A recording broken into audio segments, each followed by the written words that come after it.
시야를 넓히면 정말 다른 문이 보일까? 전 세상이 원래 뿌연 줄 알았어요. 유창수 씨는 태어날 때부터 망막 색소 변성증으로 앞이 잘 보이지 않았다. 낮에는 세상이 안개가 낀 것처럼 뿌옇게, 밤에는 칠흑처럼 깜깜하게 보였다. 초등학교에 입학하니 교실 신발장도 찾을 수 없었고 칠판도 읽지 못했다. 병원에 데려갔더니 의사가 말했다. 이 아이는 안경을 껴야만 겨우 0.1 정도의 시력이 나오네요. 앞으로 점점 더 시력이 떨어져 실명하게 될 겁니다.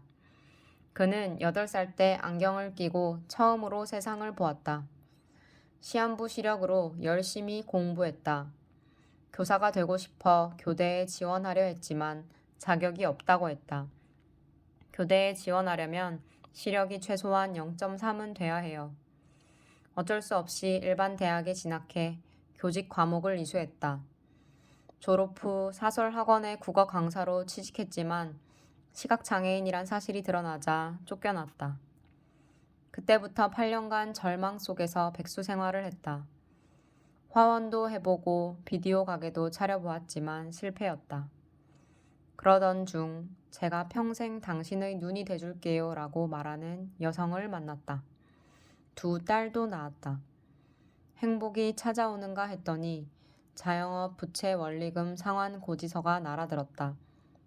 시력도 완전히 상실됐다. 막막했다.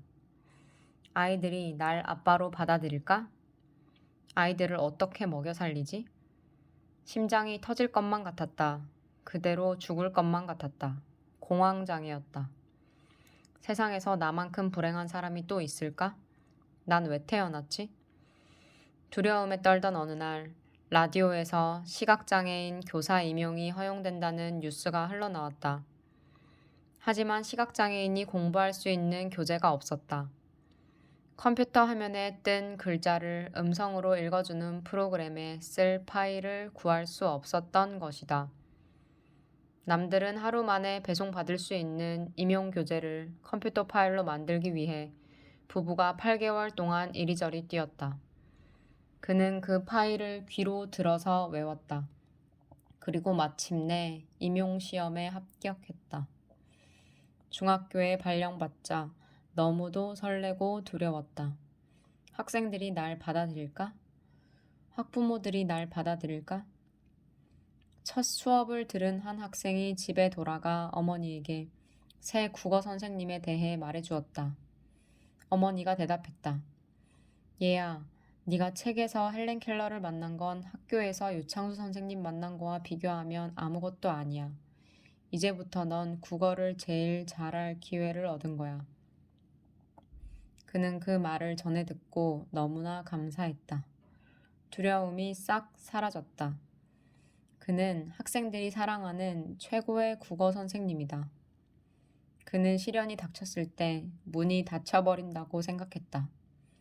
하지만 시야를 넓혀보니 딱 하나의 문만 있는 게 아니었다. 하나의 문이 닫히면 다른 문이 열렸다. 헬렌 켈러도 이런 말을 했다. 행복의 한쪽 문이 닫히면 다른 문이 열린다. 그러나 우리는 종종 닫힌 문만 너무 오래 쳐다보고 있기 때문에 우리를 위해 열려 있는 다른 문을 보지 못한다. 하나의 문밖에 보지 못하는 건 시야를 좁게 고정시키기 때문이다. 시야를 넓히면 다른 문이 보인다. 시야를 완전히 넓히면 모든 문이 보인다. 시간적 시야를 넓혀볼까? 길게 내다볼수록 정말 더 성공할까? 유재석의 성공 비결은 뭘까? 술도 마시지 않고 담배도 피우지 않는다. 차도 녹차 정도만 마신다. 건강을 위해 짜장면도 먹지 않는다. 취미라곤 운동밖에 없다. 다른 한편으로 상대를 배려하는 마음도 강하다. 국민 MC 유재석의 변함없는 인기 비결은 놀랍게도 정치, 경제 등 다른 분야에서 성공한 사람들의 비결과 너무나 똑같다. 철저한 자기관리이다. 우리 사회에서 가장 성공하는 사람들의 특징은 뭘까? 하버드 대학의 사회학자 벤 필드 교수는 가문, 교육, 지능, 연줄 등의 답이 있을 것으로 예상했다. 하지만 장기간 조사를 해보니 그게 아니었다. 답은 시간적 시야였다. 시간적 시야란 지금 뭘 할지를 결정할 때 시간적으로 얼마나 길게 내다보느냐 하는 것이다. 사회적으로나 경제적으로나 가장 성공한 사람들은 한결같이 시간적으로 수십 년 뒤의 일을 내다보고 현재의 일을 결정한 것으로 나타났다. 예컨대 유재석처럼 대한민국 최고 MC가 되겠다는 꿈을 갖고 있다면 현재의 모든 결정을 그 꿈에 맞추는 것이다. 최고 MC가 되기 위해 술, 담배도 안 하고 규칙적인 운동으로 체력 관리도 한다. 미래의 더 큰 즐거움을 위해 현재의 작은 즐거움을 희생하는 것이다. 자녀가 대학에 갈 때를 대비해 갓난아기 때부터 매월 10만 원씩 저축한다면 길게 내다보는 것이다. 퇴근 후 TV를 볼까 아니면 아이와 함께 놀까? TV를 보는 건 지금의 순간적인 즐거움이다. 자라나는 아이와 노는 건 지금의 기쁨이기도 하지만 아이의 행복과 건강을 위한 장기적인 투자이기도 하다. 벤필드 교수는 사회적으로 최상위층에 진입하는 사람일수록 시야도 길다는 사실이 놀라웠다. 시야가 길수록 높이 올라요. 신기한 현상이죠. 암스테르담의 심리학자 포스터도 비슷한 실험을 했다.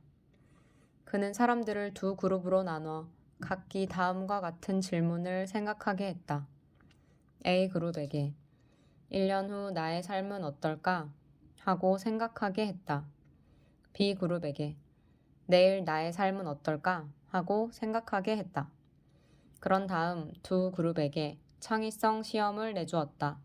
결과는 A그룹의 창의성 성적이 B그룹보다 훨씬 높았다. 한 사업가는 손을 대는 사업마다 성공한다. 비결을 알아봤더니 너무나 간단하다. 저는 길게 내다봐요. 10년 후 나는 이 사업을 어떻게 되돌아볼까? 이렇게 상상하면 일이 잘 풀려요. 이렇게 시간적 시야를 넓히는 것만으로도 성공 확률이 높아진다.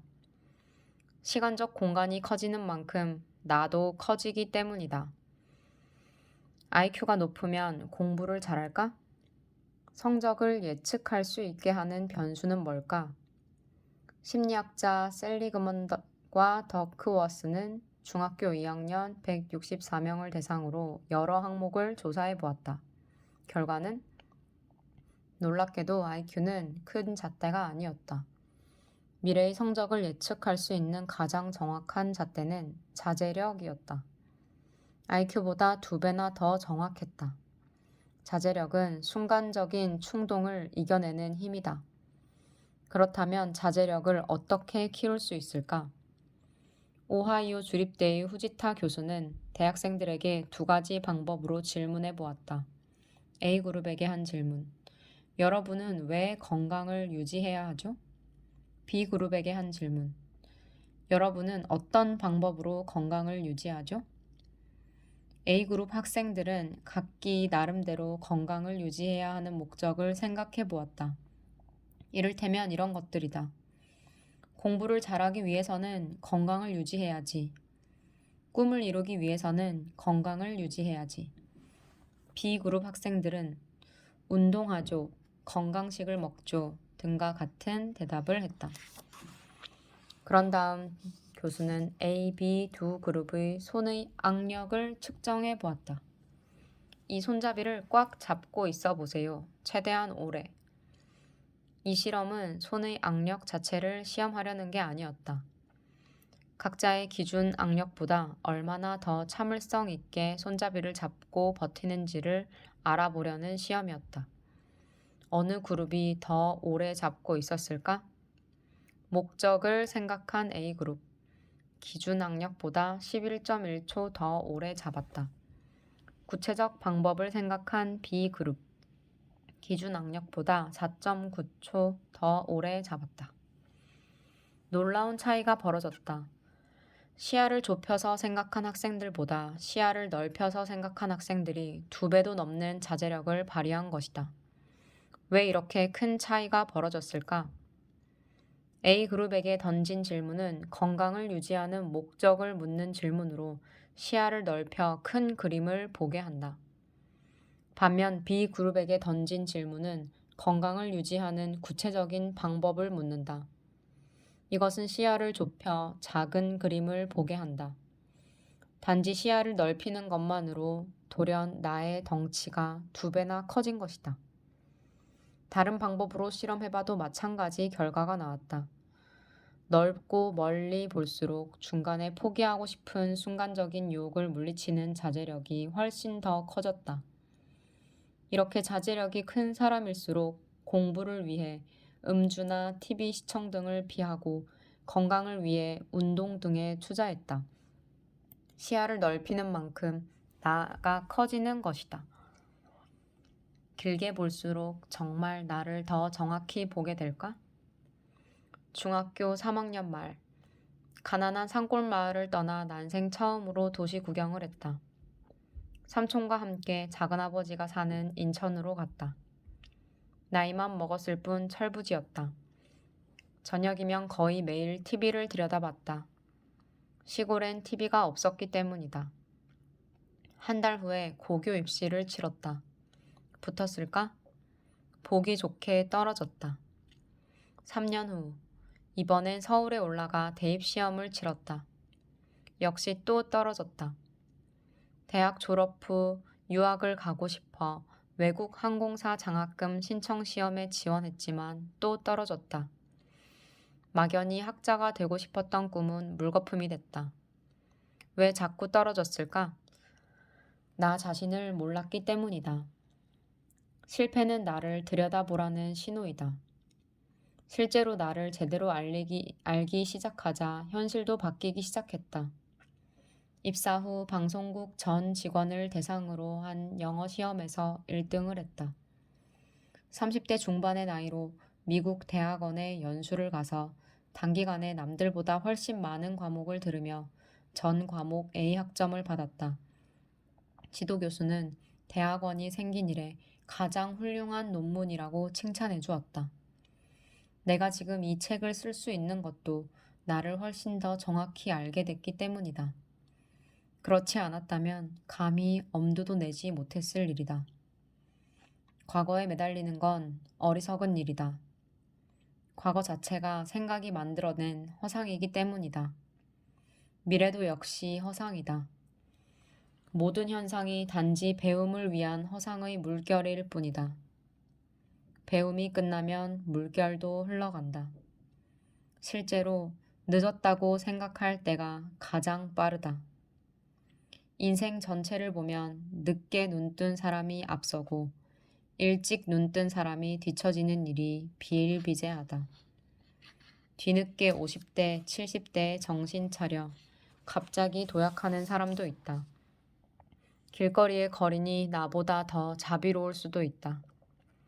학교 문턱에도 안 가본 사람이 나보다 더 지혜로울 수도 있다. 부처님과 예수님은 학교를 다녔을까? 아인슈타인은 어렸을 때 공부를 잘했을까? 우리가 남으로 여기는 모든 사람들이 사실은 나의 다른 모습들이다. 서로 나를 알아가기 위한 연기를 하고 있을 뿐이다. 일리노이대 연구진이 100명을 모아놓고 말했다. 여러분은 나머지 99명과 비교해 볼 때 자신을 어떻게 평가하세요? 유머, 지능, 친화력, 자긍심 등 여러 면에서 말입니다. 100명 가운데 80명이 모든 점에서 자신이 평균 이상이라고 대답했다. 40명은 자신이 최상위 10%에 든다고 응답했다. 통계상 말이 안 되는 일 아닌가? 100명 가운데 50명은 평균 이하여야 하는데 말이다. 버지니아대의 스프리그맨 교수는 화가 수십 명에게 가장 자신 있는 그림을 한 점씩 출품해 보세요라고 해보았다. 화가들은 제각기 최고의 작품을 골라 출품했다. 교수는 화가들로 하여금 출품된 모든 작품을 둘러보도록 한 뒤 물었다. 당신의 작품이 최고작으로 뽑힐 가능성은 얼마나 될까요? 놀랍게도 화가들은 자신의 작품이 최고작으로 뽑힐 가능성이 평균 75% 이상이라고 대답했다. 영국 통계청에 따르면 결혼한 사람들의 42%가 이혼한다. 결혼하는 날 모든 남녀가 우리의 혼인 언약은 눈을 감을 때까지 변치 않을 것임을 맹세하지만 맹세를 지키지 못하는 경우가 생긴다. 왜? 상대를 모르기 때문일까? 자신을 모르기 때문일까? 아니면 서로가 자신을 모르기 때문일까? 시카고대의 애플리 교수는 A그룹 학생들에게 이렇게 말해보았다. 사진을 찍어줄 테니 멋지게 포즈를 취해보세요. 얼마나 멋진지 B그룹 학생들이 점수를 매길 겁니다. 그러면서 이런 말도 덧붙였다. B그룹 학생들이 여러분을 어떻게 평가하고 어떤 점수를 줄지 한번 예측해 보세요.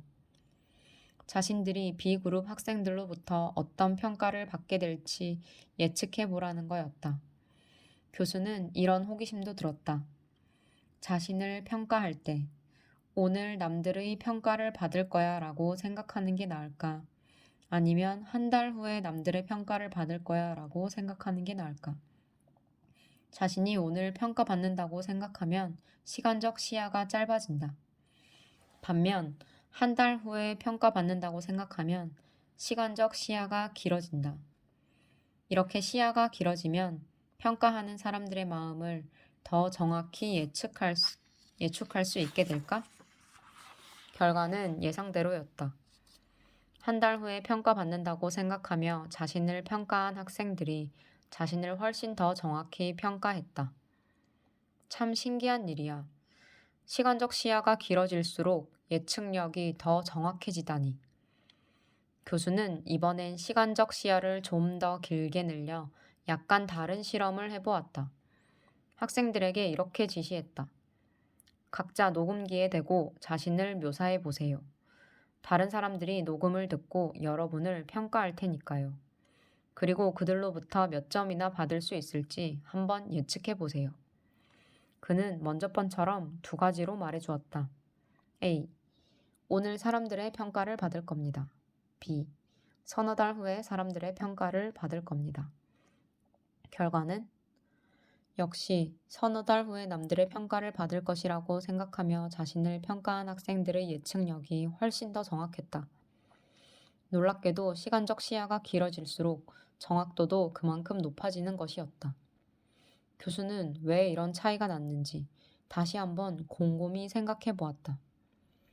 오늘 사람들의 평가를 받을 거야 라고 생각하면 시야가 짧아진다. 예컨대 외모로 치자면 머리가 너무 짧은데 눈이 좀 충혈됐어. 오늘따라 얼굴이 좀 지쳐 보여. 등 단기적인 겉모습에 초점이 맞춰진다. 반면 몇 달 후에 사람들의 평가를 받을 거야 라고 생각하면 난 전형적인 한국인의 얼굴이야. 난 안경을 끼고 있어. 난 얼굴이 좀 큰 편 같아. 등 좀 더 장기적인 인상에 초점이 맞춰진다. 그러면서 자신을 더 정확하게 보게 된다. 내 아이들은 10년 후에 나를 어떻게 볼까? 나는 세상을 떠날 때 내 인생을 어떻게 되돌아볼까? 100년 후에는 사람들이 나의 인생을 어떻게 평가할까? 이렇게 시간적 시야를 넓힐수록 나는 더욱 커진다. 그러면 나 자신을 더욱더 정확히 보게 되고 헛발을 내딛지도 않게 된다.